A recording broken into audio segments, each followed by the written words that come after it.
Bad Santa. Awesomely tasteless Christmas movie in which Billy Bob Thornton plays Willie T. Soak, who is a crook and an alcoholic and general piece of crap. No, seriously, this guy is a piece of crap. He is the worst. Willie and his accomplice in crime, Marcus, played by Tony Cox, take up jobs playing Santa and an elf at a shopping mall during the festive season, so they can eventually rob the place.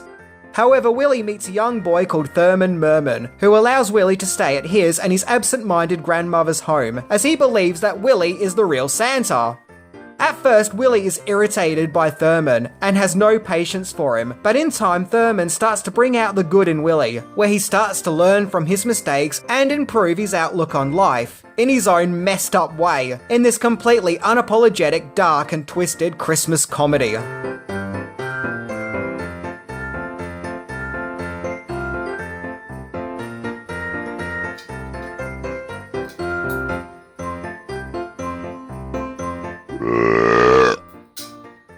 On with the credits.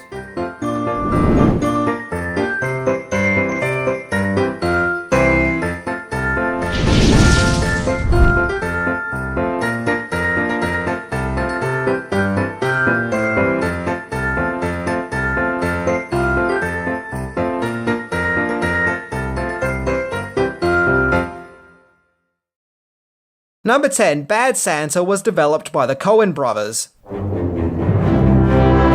The Coen brothers need no introduction when it comes to abstract cinema that's heavy on dialogue with bizarre and unique characters, thanks to movies like Raising Arizona, Fargo, and my personal favourite, The Big Lebowski. They originally came up with the idea of an alcoholic shopping mall Santa who has to be constantly put back into line by his shopping mall elf, where the anti-hero Santa will eventually seek redemption. The brothers hired the writing team of John Requa and Glenn Ficarra to write the script. The two writers had previously written the script for the children's movie Cats and Dogs, which is an interesting choice to go with. And they actually wrote Bad Santa the same year as Looney Tunes Back in Action. But Bad Santa was no kid-friendly movie, as it was deliberately written as a rude and crass film, with the Coens themselves even adding some of their own rude and vulgar jokes. I like to think that the script for Bad Santa was so disgusting and rude because the writers were just letting it all out after being stuck writing happy and safe kids movies. Like it was some kind of therapy. I mean, they literally went from Daffy Duck to Santa having a anyway, moving on. Number 9. It was a big fat stinking no from Universal. So the script for Bad Santa was sent to Universal Pictures out of hopes that they may distribute the movie, and they were like, hell no, this movie is horrid. They found the script to be disgusting and nasty, as well as being anti-Christmas and anti-children, because, yeah, won't someone think of the children? So naturally, being a gross and crude script, it attracted the attention of, let's just say Miramax. Yeah, we'll go with Miramax, who gave the movie the go-ahead, with Bad Santa also being backed up by Dimension Films and Columbia Pictures, with director Terry Zwigoff coming on board as director, whom had previously directed Ghost World. Number 8. Potential Bad Santas. So the big question was who could play the pivotal role of Willie T. Soak, the disgusting and pitiful crook who takes on the job of being a shopping mall Santa just so he can rob the place. Well, the Coen brothers' original choice for the part was Tony Soprano himself, James Gandolfini, which would have been an interesting choice. But I can't help but think that he would have been more scary than slimy, but who knows, maybe I'm wrong. Maybe he would have been excellent as the drunk loser who has a knack of pissing his pants. Supposedly at one stage, Bill Murray was very nearly cast in the role, which once again would have been an interesting take. After all, he does nasty and pessimistic very well. But word on the street has it that he dropped out in order to star in Lost in Translation instead. Other potential Willies include Jack Nicholson and Robert De Niro, till the part was cast with Billy Bob Thornton. And although having a slim and slender body type isn't common for a shopping mall Santa, he's still brilliant in the role. Seriously, the first time I watched Bad Santa, he made my skin crawl, and just made me feel so icky. But by the end, you really feel his transition into becoming a much nicer person. Make that a nicer person in his own demented way. Number 7. Other castings. The Coens' original choice for Marcus, Willie's equally immoral partner in crime, was Danny Woodburn. But when Terry Zwigoff came on board as director, he cast Tony Cox, who, like Thornton, is brilliant in the role and just as icky, only with more discipline and composure. Apparently, the Coen brothers weren't too pleased with the casting of Cox, initially. As for Furman Merman, the innocent and neglected child who becomes a huge part of Willie's redemption, the Coen brothers originally wanted to cast Angus T. Jones of 2.5 Men fame, but Zwigoff stepped in once again and cast child actor Brett Kelly in the part, who once again is brilliant in the role as you really feel sorry for this kid and the abuse that he endures. Dimension Films really wanted a cute, Disney-esque kid for the role, but Zwigoff convinced them otherwise. Bad Santa also starred Bernie Mac as Jin and Lauren Graham as Sue, Will's love interest who has a Santa fetish. Because why not, I guess? Along with John Ritter as the absent-minded shopping mall manager. And sadly, Bad Santa would mark Ritter's final on-screen performance in a movie, as he sadly passed away shortly after filming his scenes. And Bernie Mac also passed away several years later in 2008. Number 6. The shopping mall used appeared in other movies. Filming for Bad Santa had started in July 2002 and ended in September 2002. The movie was mainly shot around California, particularly West Hills in the San Fernando Valley and Long Beach. The shopping mall that was used was actually the Del Amo Fashion Center, which is located in Torrance, Los Angeles. The mall opened up in 1961, and from 1981 to 1992, the Del Amo Mall was the largest shopping center in America. The mall had also been used for filming for other cult movies, including Valley Girl and Jackie Brown, and more recently, Why Him? Speaking of the filming, apparently while filming all his scenes where he's meant to be inebriated, Billy Bob Thornton was actually really insanely drunk. Now Thornton is a method actor, so when he plays a part, he goes all in. He stated that during the filming of Bad Santa, he would drink about 3 glasses of red wine for breakfast at least, and that's not counting all the other alcoholic beverages he consumed during the day. He also stated that it's pretty obvious when watching the movie that you can clearly see that he's drunk. No wonder it took so long for the sequel to come out. They no doubt had to wait for his liver to heal. Number 5. A Christmas movie with edge. Without a doubt, Bad Santa is not your average Christmas movie. Now, making Christmas movies that goes against conventional norms isn't uncommon. Just look at Black Christmas, Trading Places, and Die Hard, to name but a few. But Bad Santa really hit a raw nerve, particularly with some religious groups, who were appalled that the image of Santa was twisted into an immoral, drunk, and perverted criminal. The swear words alone are off the charts in Bad Santa, as it features the F word an insane 159 times, with a total of 300 cuss words. The director's cut ups the ante by using the F-bomb 170 times. Yeah, more on the director's cut later.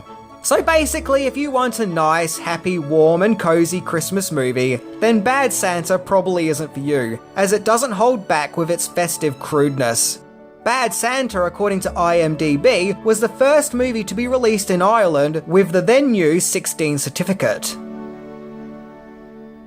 Number 4. The sequel took a long time to get off the ground. So in 2016, we finally got a Bad Santa 2, a whole 13 years after the original. The sequel was a long time coming, to say the least. Maybe a little too much time had passed though. Funny enough, Billy Bob Thornton first mentioned that a sequel was in the works all the way back in 2009, but the production got prolonged over years due to negotiations and hiring writers and directors and so on, till we finally got that Bad Santa sequel. Bad Santa 2 didn't get the best reviews and performed poorly in the box office, and it became another entry to a list of long time coming comedy sequels that didn't match their originals. To be fair though, even Thornton himself said that they could never top the original. Bad Santa 2 sees the return of Thornton, naturally, along with Tony Cox and Brett Kelly. And from my own viewing, I found it okay. It wasn't a bad film, it just didn't have the effect on me that the original did. I kind of felt, a bit been there, done that. To me, the highlight of the movie was Kathy Bates playing Willie's mother, Sunny, along with seeing her be just as mean and as nasty as Thornton. But other than that, I don't really remember a great deal about Bad Santa 2. Who knows, maybe I just need to go back and watch it again, and maybe if I do that, I'll actually see that it's a pretty good sequel. But either way, the first time viewing just didn't have the same effect on me that the original Bad Santa did. Maybe after 13 years, the hype just wasn't there for a Bad Santa 2. Number 3, alternative title. It's not uncommon for movies to have alternative titles in other parts of the world. Heck, it happens all the time. However, when Bad Santa was released in the Czech Republic, it seems that the powers that be didn't like the title of Bad Santa, to which in that location the movie was retitled to Santa is a Pervert. Well, that's straight to the point. They really wanted it out there, didn't they? Yep, no bars hold, Santa is a pervert, deal with it, folks. To be honest, I love this alternative title, just because it's so funny and random. I mean, the title would definitely get my attention. However, it doesn't end there, as in Italy, Bad Santa was retitled to Bastard Dad, which is really weird as the Willy character isn't a dad. I mean, yeah, he sort of becomes a surrogate dad to the kid, be that a highly unethical and immoral one, but still. Interestingly, there are also 2 different versions of the movie's poster. Both versions feature Willy, Marcus and Thurman, but one of the posters features the Jin character, and the other features the Sue character. I don't know, maybe the image of Lauren Graham about to lick Billy Bob Thornton's ear like it's an ice cream was considered too rude. So, less licking and more, well, Bernie Mac.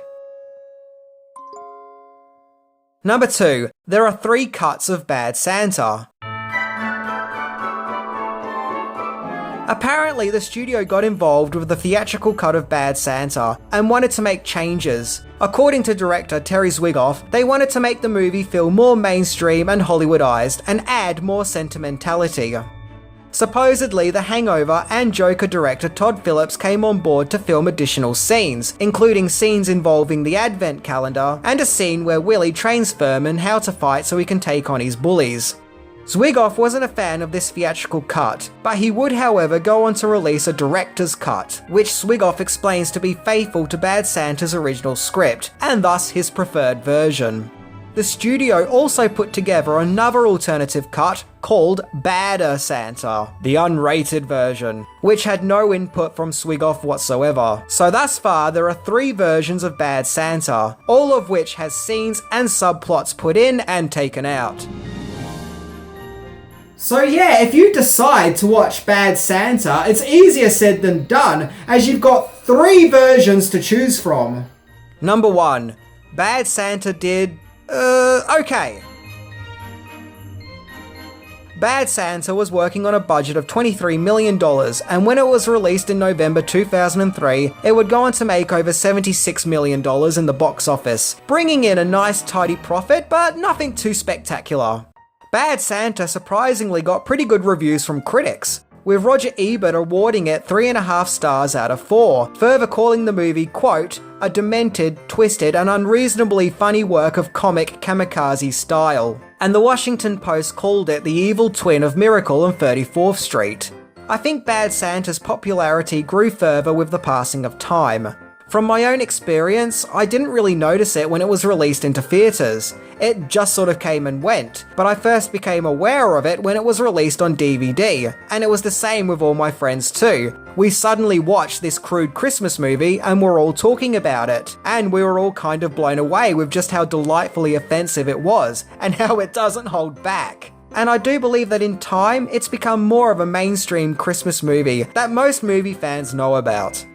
What's interesting about Bad Santa is that underneath its vulgar antics and seemingly unlikable characters, it is still a Christmas movie, be that a Christmas movie that's on the naughty list. Bad Santa oddly does still have heart and can still be touching when it wants to be, and even in its own despicable way, shows the true meaning of Christmas, which is giving, when we see the Willy character in the end turn away from crime and try to deliver Thurman his Christmas present and make his Christmas dream come true. Now, does this make Willy a good person? No, he's not. He really isn't. He's an absolute piece of shit.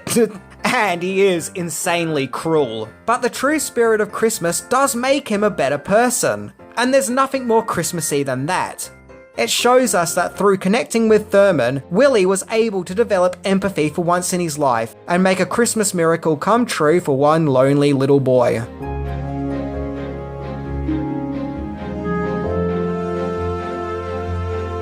Yeah, Bad Santa isn't for everyone. If you're easily offended, you won't like this movie.